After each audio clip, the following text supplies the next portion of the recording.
जय श्री राम मेरे प्यारे साथियों, स्टडी मास्टरमाइंड में आप सभी का स्वागत है। तो दोस्तों, जैसा कि हमने आप लोग को कहा था कि इस चैनल के माध्यम से आप लोग को 10th का मैथ, 12th का मैथ और जनरल कंपटीशन का मैथ और अदर सब्जेक्ट आप लोग को पढ़ने के लिए मिलेगा। ठीक है, तो जिसमें हमने आप लोग को 12th और जनरल कंपटीशन का मैथ जो है स्टार्ट कर दिया है। अब हम स्टार्ट करने वाले हैं 10th का मैथ, है ना, क्योंकि जो आप लोग का बोर्ड है उससे रिलेटेड जितने भी चीज़ें आप लोग को परेशानी में आने वाला वो चीज़ें आप लोग को हम बताने वाले हैं। ठीक है, तो यहाँ पे हमने कहा कि सबसे पहला जो है 10th के मैथ में सबसे पहला जो चैप्टर होगा, है ना, 10th के मैथ में जो सबसे पहला जो, अच्छा ये एक चीज़ ध्यान दीजिएगा, ये जो है आपका BSAB है ना, BSAB के लिए है। ठीक है, बिहार बोर्ड के लिए स्पेशल है। अब इसका जो है स्टूडेंट फ्रेंड का जो बुक है वो आप लोग को हम बताने वाले हैं। सबसे पहले स्टूडेंट फ्रेंड का बुक बताएंगे, उसके बाद आप लोग को NCERT भी बताएंगे। ठीक है, तो चलिए, तो 10th का मैथ में सबसे पहला जो चैप्टर आप लोग का है ना, सबसे महत्वपूर्ण टॉपिक जो बोल सकते हैं हम लोग को, जो लगभग आप लोग को 17 से 20 नंबर 10th के जो है एग्ज़ाम में पूछा जाता है। 17 से 20 नंबर मतलब कह सकते हैं कि आप लोग को एग्ज़ाम में बहुत ही मैथ से जो है बहुत ही अच्छा टॉपिक इससे पूछा जाता है ना। तो समझिएगा, 10th का मैथ में सबसे पहला टॉपिक हमने कहा कि ट्रिगोमेट्री है ना, ट्रिगोनोमेट्री स्टार्ट करने वाले हैं। ठीक है, त्रिकोणमिति। ठीक है जी। अब त्रिकोणमिति का जो सबसे पहला फंडा है इसका कि त्रिकोणमिति है क्या, है ना, किस पे लागू होगा, कहाँ कहाँ लागू होगा, इसका फार्मूला क्या है, कैसे हम लोग को फार्मूला का यूज करना है, किस तरीके सारी चीज़ें को यूज करना है ना, उस पर बात करेंगे।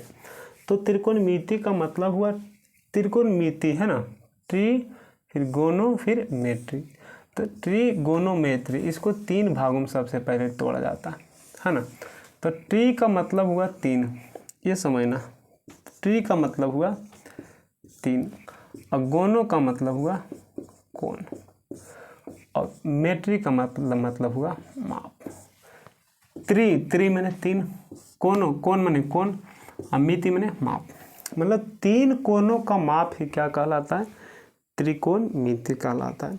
और जहाँ हम लोग के पास 3 कोण ऑप्शन में आ जाए, इसका मतलब है वह किसकी बात कर रहा है, तो त्रिभुज की बात कर रहा है ना। किसकी बात कर रहा है, तो त्रिभुज की बात कर रहा है।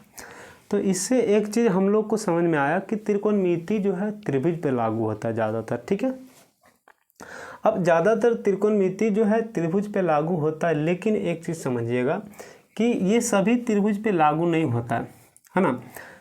ये जो है सभी त्रिभुज पे लागू नहीं होता है, हमेशा ये समकोण त्रिभुज पे लागू होता है त्रिकोणमिति। ठीक है, त्रिकोणमिति जो है समकोण त्रिभुज पे लागू होता है। अब ये समकोण त्रिभुज क्या, ये समझिएगा, समकोण त्रिभुज क्या, तो समकोण त्रिभुज का मतलब हुआ कि जिसका एक कोण 90 डिग्री हो, जिसका एक कोण क्या हो, 90 डिग्री हो, उसी को हम लोग क्या कहेंगे, समकोण त्रिभुज। ठीक है जी। तो समकोण त्रिभुज का मतलब है कि जिसका एक कोण कितना डिग्री होना चाहिए, 90 डिग्री होना चाहिए। यहाँ तक तो कोई दिक्कत नहीं होगा आप लोग को। अब जब इसको थोड़ा मिटा देते हैं अब, है ना, कि आप लोग तो समझ गए होंगे कि त्रिभुज पे लागू होगा त्रिकोणमिति, और उसके भी कौन सा त्रिभुज, तो समकोण त्रिभुज। ठीक है, चलिए, अब जब त्रिकोणमिति की हम लोग आगे बात करते हैं कि यहाँ से समकोण त्रिभुज है ना, समकोण त्रिभुज ये आपका हो गया। चलिए, ये आपका हो गया समकोण त्रिभुज, मान लिया जाए ये A है, ये B है और ये क्या है, C है, और ये आपका कितना डिग्री है, तो 90 डिग्री है। अब 90 डिग्री इसलिए क्योंकि ये समकोण त्रिभुज है, और त्रिभुज समकोण क्यों पा रहे, क्योंकि ये जो है त्रिकोणमिति समकोण त्रिभुज पर लागू होता है। ठीक है, चलिए, अब यहाँ से इसकी बड़ी भुजा, सबसे जो बड़ी भुजा आपको दिखाई पड़ रहा है ना, 2 चीज़ें इसको कह सकते हैं, या तो बड़ी भुजा कह सकते हैं, या 90 डिग्री के सामने वाली भुजा भी कह सकते हैं, है ना। जैसे जैसे हम आप लोग को लिखते जाएंगे वैसे वैसे आप लोग को लिखते भी जाना है। ठीक है, तो हमने कहा कि आप लोग को यहाँ समकोण त्रिभुज में एक कोण कितना डिग्री होता है, 90 डिग्री। उसके बाद कहा कि सबसे बड़ी भुजा, सबसे बड़ी भुजा, है ना। तो इन तीनों भुजाओं में जो आप लोग को सबसे बड़ी भुजा दिखाई पड़ रहा है वो जो आप लोग का कहलाता है कर्ण, है ना, कर्ण कहलाता है। इसको इंग्लिश में हाइपोटेनियस बोलते हैं और इसको जो है एच से सूचित किया जाता है। ठीक है, तो बताइए इन तीनों भुजाओं में सबसे बड़ी भुजा आप लोग को कौन सा दिखाई पड़ रहा है? तो कहिएगा सर ये दिखाई पड़ रहा है ना। ऐसे भी हमने एक चीज़ और लिखा कि 90 डिग्री के सामने वाली भुजा, उसी को हम लोग क्या कहेंगे? कर्ण कहेंगे, हाइपोटेनियस कहेंगे। इसको किससे सूचित करते हैं? तो एच से सूचित करते हैं। ठीक है, तो इसका मतलब है कि ये आपका हो गया कर्ण, इसको सूचित करते हैं एच से।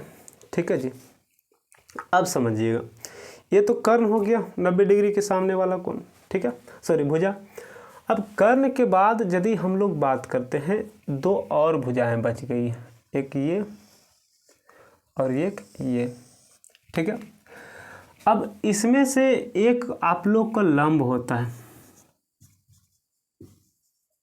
या आधार होता है।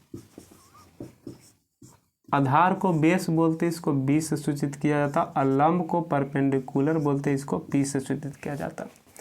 अब ये भी है तो ये भी आपका या तो लंब हो सकता है या तो आधार हो सकता है ना। ये पी हो गया, ये बी हो गया। ठीक है, तो एक लंब हो गया, एक आधार हो गया, यहाँ भी एक लंब हो गया, एक आधार हो गया।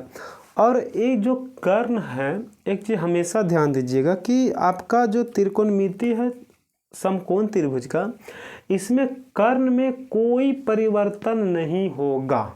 ये हमेशा ध्यान देना है कि जहाँ आपको सबसे बड़ी भुजा दिखाई पड़े या 90 डिग्री के सामने वाला भुजा दिखाई पड़े, वह हमेशा कर्ण होता है, कर्ण में कोई परिवर्तन नहीं होता है। ठीक, यहाँ तक तो आप लोग को कोई परेशानी नहीं होना चाहिए। अब बचा एक भुजा ये और एक भुजा ए, मतलब ए बी और बी सी। अब इसमें हम कैसे पता करें कि ये लंब है या ए लंब है, ए आधार है या ए आधार है? कभी भी अपने मन से इसको लंब और इसको आधार नहीं मान लेना है। बहुत सारे विद्यार्थी को क्या देखते हैं कि इसको लंब मान लेते हैं और इसको आधार मान लेते हैं। ये आप लोग को गलती कभी भी नहीं करना है। ठीक है, ये भी लंब हो सकता है और ये भी लंब हो सकता है, ये भी आधार हो सकता है और ये भी आधार हो सकता है। तो हम लोग पता कैसे करेंगे कि कौन सा लंब है और कौन सा आधार है? तो इसके लिए हम लोग को कोण पे ध्यान देना। एक तो हमने कहा कि जो 90 डिग्री के सामने होगा वह लंब होगा। यदि कोण सी की बात करते हैं, कोण किसकी बात करते हैं? सी के, पहला पॉइंट में लिख लेना है ना। यदि हम लोग को कोण सी की बात करते हैं तो जिस कोण की बात किया जाए, या इसको मान लेते हैं थीटा और इसको मान लेते हैं अल्फा। ठीक है, इसको थीटा मान लिए, इसको अल्फा मान लिए। तो यदि हम लोग को कोण सी या कोण थीटा की बात किया जाए तो जिस कोण की बात किया जाए उसके सामने हमेशा लंब होता है। यहाँ पे लिख देते हैं कि जिस कोण की बात किया जाए उसके सामने हमेशा लंब होता है। ठीक है, तो देखिए कोण सी की बात किया जाए तो कोण सी या थीटा की बात किया जा रहा है तो इसके सामने ये है, तो ये आपका क्या हो गया? लंब। तो लंब बराबर हो जाएगा ए बी भुजा, ए बी ना। चलिए, और एक तो आधार क्या बोले, कर्ण में तो कोई परिवर्तन होगा ही नहीं, ये कर्ण हो गया, ये लंब हो गया। इसका मतलब है कि बी सी जो होगा वो आपका क्या हो जाएगा? आधार हो जाएगा। ठीक है, इसमें कोई परेशानी नहीं होना चाहिए। इसी के यदि दूसरा बात हम लोग करते हैं तो यदि हम लोग लेते हैं कोण ए या कोण अल्फा, तो इसके सामने अब देखना, इसके सामने ये हो गया, तो अब इसके सामने ये हो जाएगा आपका बी सी जो हो जाएगा लंब हो जाएगा, और आपका आधार जो होगा एक हो गया, कर्ण तो हो ही गया, ये लंब हो गया, तो ए बी जो हो जाएगा आपका क्या हो जाएगा? आधार हो जाएगा। तो एक चीज़ हमने और सिखाया आप लोग को कि कर्ण में कोई परिवर्तन नहीं होगा और जिस कोण की बात किया जाए उसके सामने हमेशा लंब होता है और दूसरा क्या होता है, आधार होता है। ठीक है, चलिए अब इसको हम लोग क्या करते हैं, मिटाते हैं, आप लोग लिख लीजिएगा। ठीक है, चलिए अब आगे समझना है ना। अब आगे की बात यदि हम लोग करते हैं तो यहाँ पे ध्यान देना है आप लोगों को। एक चीज़ तो हमने ये लिख लिया सर, ये जो है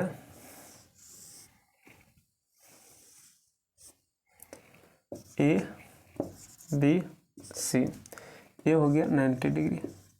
अब एक तो पता चल गया, एक हो गया ये एच। ठीक है, अभी हम लोग कोण की बात नहीं करते, अभी मान लेते हैं कि ये पी है, ये क्या है, बी है, मतलब ये लंब है और ये क्या है, आधार। हमने फिक्स नहीं किया, ये मान लिया।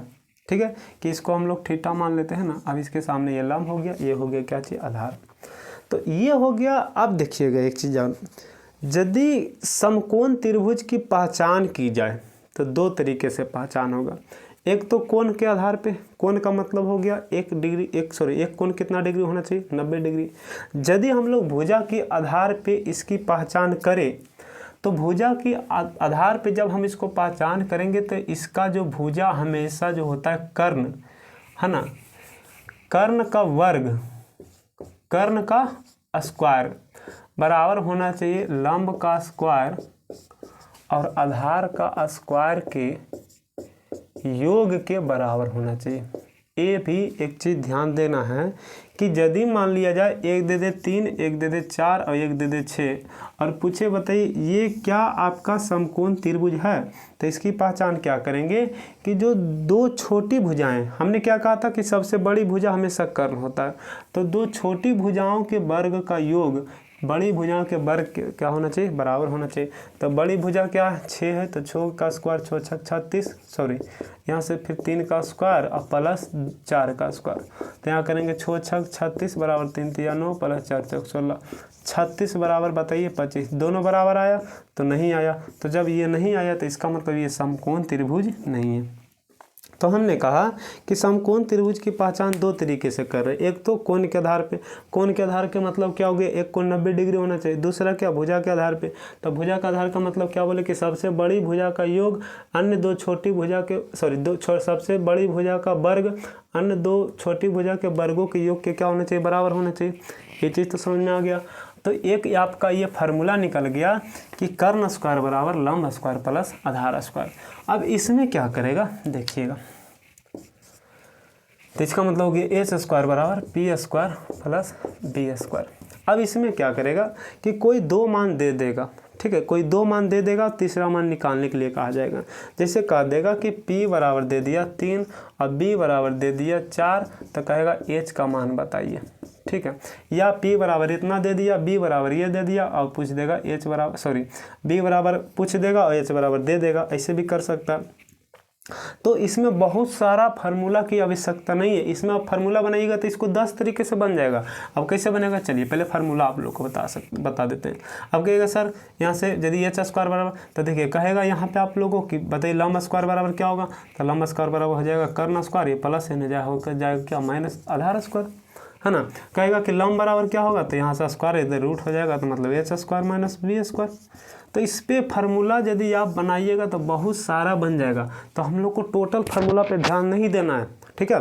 हम लोग को क्या करना है कि सिर्फ एक फार्मूला याद रखना है, एच स्क्वायर बराबर P square plus B square, मतलब कर्ण स्क्वायर बराबर लंब स्क्वायर प्लस आधार स्क्वायर। ठीक है, चलिए अब हमने कहा कि जैसे पी बराबर दे दिया 2 और 3 और एच बराबर दे दिया 5, और कह देगा आप लोगों कि बी का मान निकालिए। ठीक है, तो हम एक ही फार्मूला लगाएंगे कि एच बराबर स्क्वायर बराबर P square plus B square. अब जो मान जिसका वहाँ पे फिक्स कर दीजिए। जैसे देखिए एच का मान था 5, तो यहाँ 5 धर दिए। अब यहाँ से पी का मान था 3, तो 3 धर दिए। बी का मान तो मालूम नहीं, तो बी को वैसे ही रह देंगे।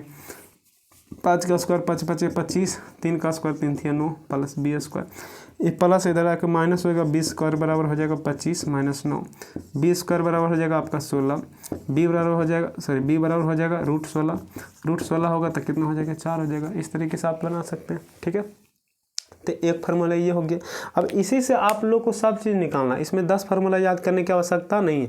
ऐसा नहीं कि यहाँ पे बी पूछ रहा है तो बी का ही फार्मूला लगाएंगे तो नंबर देगा और एच का फार्मूला लगाएंगे तो नहीं देगा, ऐसा नहीं है। आप लोग को कैसे भी करके इसको हल करना है ना अच्छे तरीके से, ठीक है। चलिए अब इसको हम मिटाते हैं। तो एक फार्मूला ये हो गया।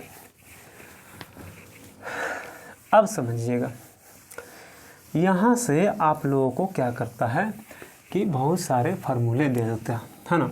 फार्मूला क्या होता है कि सबसे पहला आपको जो देता है, थीटा में 6 फार्मूला याद करना, sin theta, cos theta, tan theta, cot theta, cosec theta, sec theta. Sin theta, cos theta, tan theta, है ना, कॉट थीटा, यहाँ पे आपका हो गया, मान लीजिए, अच्छा नीचे ही लिखते हैं, छोड़िए ये 3 ही लिखते, 3 इधर लिखते हैं, cosec theta, sec theta, cot theta. अब ये इसलिए लिखे क्योंकि ये दोनों एक दूसरे का विपरीत होता है ना, बताएंगे आगे। तो देखिएगा यहाँ से साइन थीटा पूछ रहा है ना, ये सब फार्मूला है, ये सब आप लोग को याद करना है, ठीक है। लिख देते हैं हम, आप लोग को याद कर लेना कि मान लिया जाए ये है, ये बी है, ये सी है, ये 90 डिग्री हो गया। अब यहाँ थीटा हो गया, ठीक है। अब यहाँ से समझना है कि ये हो गया, थीटा के सामने पी ले लिए क्योंकि थीटा थीटा सबको नहीं। यदि यहाँ अल्फा, यहाँ मान लिया अल्फा रहता और यहाँ अल्फा कर देता तो हमने कहा कि ये भी पी हो सकता है, ये भी पी हो सकता है, क्योंकि कोण की जगह पे थीटा भी है और अल्फा भी है। लेकिन अभी फ़िलहाल के लिए हमने यहाँ पे क्या किया, थीटा ही रख लिया। अभी आगे हम आप लोग को बताएंगे, नहीं तो कन्फ्यूज हो जाएगा। तो इसके सामने पी हो गया तो ये बी हो गया, ये तो हमेशा क्या रहेगा, एच ही रहेगा, ठीक है। तो साइन थीटा बराबर जो होता है वो होता है आपका P बटा एच, मतलब लंब बटा कर्ण, ठीक है।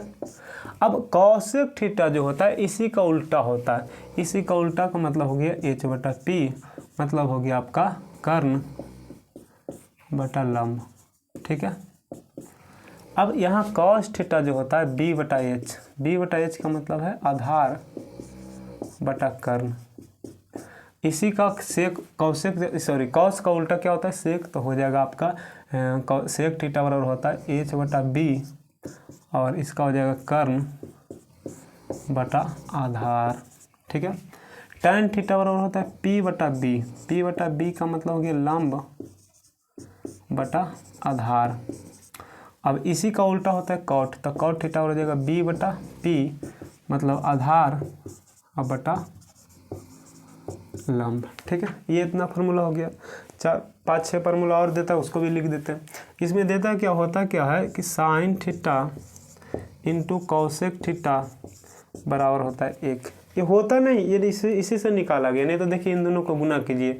साइन थीटा, हमने यहाँ कहा ना कि sine theta into Kaushik theta, तो साइन का मान क्या था पी बटा एच, और यहाँ से कौशिक का मान क्या था एच बटा पी। तो देखिए एच से एच कट गया, पी से पी कट गया, इसका मान कितना हो गया 1 हो गया। तो यहाँ पे बोल देता है, फार्मूला दे देता है कि sine theta into Kaushik theta बराबर कितना होता है 1 होता है। अब यदि हम लोग यहाँ से मान लीजिए पहला फार्मूला का यहाँ पहला इसी से निकालेंगे तो अब कहेंगे यदि साइन थीटा बराबर, ये देखिएगा यहाँ पे कौशिक गुना में इधर जाएगा भागा में, तो मतलब 1 बटा कौशिक थीटा, ठीक है। दूसरा कहेगा कौशिक थीटा बराबर, तो उसी तरीके से ये जल जाएगा भागा में 1 बटा साइन थीटा। अब इसका दूसरा होता है cos theta into sec theta, उसी तरीके से उस दोनों को गुना करेंगे तो कट जाएगा तो 1 हो जाएगा। फिर यहाँ से इसका पहला फार्मूला निकालेंगे, कॉस थीटा बराबर 1 बटा हो जाएगा सेक थीटा। फिर हो जाएगा आपका दूसरा फार्मूला सेक थीटा बराबर 1 बटा कॉस थीटा। फिर उसी तरीके से यहाँ से हो जाएगा आपका tan theta into cot theta बराबर 1, नहीं तो दोनों गुना कीजिएगा कट जाएगा। तो उसी प्रकार से तीसरा का पहला फार्मूला हम यदि निकालते हैं टेन थीटा बराबर, इधर गुना इधर भागम हो जाएगा 1 बटा कॉट थीटा। फिर यहाँ से दूसरा इसका निकालेंगे कॉट थीटा बराबर, तो हो जाएगा 1 बटा टेन थीटा। यहाँ तक समझ गए नहीं होगी, है ना, कोई दिक्कत तो नहीं होना चाहिए यहाँ तक। तो हमने आपको 6 फार्मूला यहाँ और 6 फार्मूला यहाँ दिया है, 6 में नहीं मतलब इसके मिला के 9 हो गया है ना, 9 फार्मूला और 6 फार्मूला 15 फार्मूला से आप लोग का जो 8.1 है ना, आपका स्टूडेंट फ्रेंड में 8.1 का जो जितना क्वेश्चन है सारा इस पे बन जाएगा, है ना। इस पे रिलेटेड बहुत सारा हम आप लोग को क्वेश्चन समझाएंगे, बताएंगे, लेकिन सबसे पहले इतना आप लोग को जो हम बताएं उतना आप लोग को ध्यान देना। एक चीज़ हमेशा ध्यान देना है कि ये जो आपका फिक्स नहीं होता है ना, ये डिपेंड करता है कोण पे। यदि इस कोण की बात करेंगे तो ये पी हो जाएगा, सॉरी पी हो जाएगा, ये हो जाएगा बी, लेकिन ये हमेशा क्या होता है, फिक्स होता है, ठीक है। अब यहाँ पे हम लोग को आप समझिएगा, इसको मिटाते हैं ना, आप लोग लिख लीजिएगा।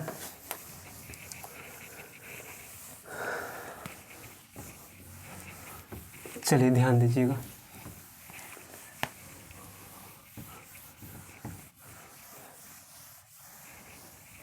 एक दो क्वेश्चन बताते हैं आप लोग, है ना। जैसे यहाँ कह देगा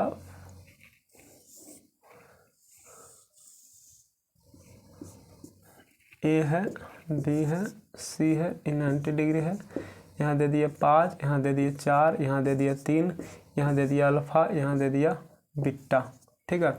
अब पहला पूछेगा साइन अल्फ़ा बराबर, दूसरा पूछेगा कॉस अल्फ़ा बराबर, तीसरा पूछेगा tan अल्फ़ा बराबर, फिर इसी का पूछ देगा नीचे कि साइन बीटा बराबर, फिर पूछ देगा साइन कॉस बीटा बराबर, फिर पूछेगा tan बीटा बराबर। अब समझिएगा, तो हमने कहा था कि साइन का फार्मूला क्या होता है, p/h। अब p/h यहाँ भी साइन का फार्मूला क्या होता है, p/h। तो p का मान कितना है, 4 है, और यहाँ h में तो कोई परिवर्तन ही नहीं होता है, तो यहाँ हो जाएगा कितना, 5। यदि गलती से यहाँ भी आप यदि 4/5 लिख देते हैं तो ये आपका क्या हो जाएगा, गलत हो जाएगा। बोलिएगा सर गलत कैसे हो गया, तो देखिएगा यहाँ लिखा हुआ अल्फ़ा, तो अल्फ़ा कौन पे ध्यान देंगे, तो इसके सामने वाला ये हो गया लंब, तो लंब का p, तो p का मान कितना हो गया आपका 4। अब h में तो कोई परिवर्तन ही नहीं होता है, तो h हो गया कितना, 5। अब यहाँ जो कर रहा है किस कोण की बात कर रहा है, तो बीटा की, तो बीटा यहाँ है, तो इसके सामने अब ये हो जाएगा p, है ना। तो इसके सामने अब ये p हो जाएगा, इसका मतलब है कि यहाँ हो जाएगा 3, और h में तो कोई परिवर्तन ही नहीं होता है। अब तो समझ गए होंगे, है ना। अब समझिएगा यहाँ होता है b/h कॉस का फार्मूला, तो यहाँ अल्फ़ा हम देखना है, अल्फ़ा के सामने ये हो गया p, तो ये हो जाएगा b, तो b हो जाएगा 3, और h का मान तो में कोई परिवर्तन नहीं। फिर ऐसे इसका में हो जाएगा p/b हो जाएगा, tan का है ना, p/b हो जाएगा। तो ऐसे अल्फ़ा है, तो अल्फ़ा के सामने ये p हो गया, ये तो h हो गया, और ये आपका क्या हो गया, b हो गया। तो इस तरीके से ये आंसर हो गया। लेकिन यदि यहाँ हम लोग जाएंगे तो यहाँ भी हो जाएगा b/h, लेकिन इसके सामने का रहा है तो ये हो गया p, तो ये हो जाएगा b, तो b हो जाएगा मतलब 4, और बटा कितना हो गया, 5 हो गया। tan का मान होता है p/b होता है। अब बीटा में कह रहा है तो बीटा में यहाँ हो गया p3, अब b हो गया कितना, 4। कोई दिक्कत, चलिए तो आज का वीडियो यहीं तक, और इसके बाद जो है हम आप लोग को 8.1 सॉल्यूशन करवाएंगे। टोटल चैप्टर आप लोग को पढ़ा देंगे, कहीं भी कोई परेशानी आप लोग को नहीं होगा। यदि आप लोग को परेशानी होता है कमेंट कर बोलिएगा, है ना, बताइएगा। हाँ, लेकिन ये नहीं कमेंट कीजिए सर थोड़ा लाइट कम है ये, इसलिए ताकि हम कहीं से आप लोग को जहाँ से पढ़ा रहे हैं वहाँ थोड़ा लाइट का प्रॉब्लम होता है, ठीक है। तो आप लोग एडजस्ट भी कीजिएगा, जो बोल रहे हैं सुनिएगा, जहाँ आप लोग को दिखाई नहीं पड़ेगा सुनकर लिखिएगा। दोनों जब तक कंसंट्रेशन से नहीं पढ़िएगा आपका रिजल्ट बेस्ट नहीं हो सकता, ठीक है। चलिए तो आज का वीडियो यहीं तक, और आप लोग से एक गुजारिश है कि जितना भी आप लोग के सर्कल में फ्रेंड है, जितना से जितना आप लोग को अपने दोस्त को मदद करना चाहते हैं कर सकते हैं, क्योंकि देखिए ये सारी चीज़ फ्री में आप लोग को कहीं नहीं मिलेगा। और एक चीज़ समझिएगा कि यहाँ यदि आप लोग मैथ या कोई भी सब्जेक्ट पढ़ लिए तो आप लोग को समझिए कि 90 से प्लस या 85 से प्लस आप लोग का स्कोर हो जाएगा, है ना, हर सब्जेक्ट में। जो भी सब्जेक्ट हम पढ़ाएंगे पर्सनली बताते हैं, मैथ में तो खास करके, ठीक है। लेकिन हाँ, जितना भी आप लोग चाहें तो उसको रिवीजन कर सकते हैं, क्योंकि जब तक रिवीजन नहीं कीजिएगा तब तक आप लोग को कोई भी, है ना, कुछ भी कहीं भी कोई आप लोग को घोर कर पिला नहीं सकता। एक चीज़ हमेशा ध्यान दीजिएगा, कोई भी कह रहा है कि हम आपका रिजल्ट करा देंगे, ये करा देंगे, कोई नहीं कुछ कराएगा। पढ़ा सकता है, अब डिपेंड करता है आप पे कि पढ़ना चाहते हैं या नहीं चाहते। यदि पढ़ना चाहते हैं तो आप लोग को खुलकर रिवीजन करना पड़ेगा, बहुत सारा रिवीजन करना पड़ेगा, है ना। ये सभी चीज़ें जैसे ही मन में साइन आ जाए तो p/h, जैसे आपका कौशिक आ जाए h/p, जैसे आपका यहाँ अल्फा की बात करें ये तो ये एकदम तुरंत एकदम दिमाग में आना चाहिए। जैसे साइन 30 डिग्री का मान आ जाए तुरंत आना चाहिए दिमाग में, है ना, ये सब बताने के बाद, ठीक है। चलिए आज का वीडियो है, धन्यवाद।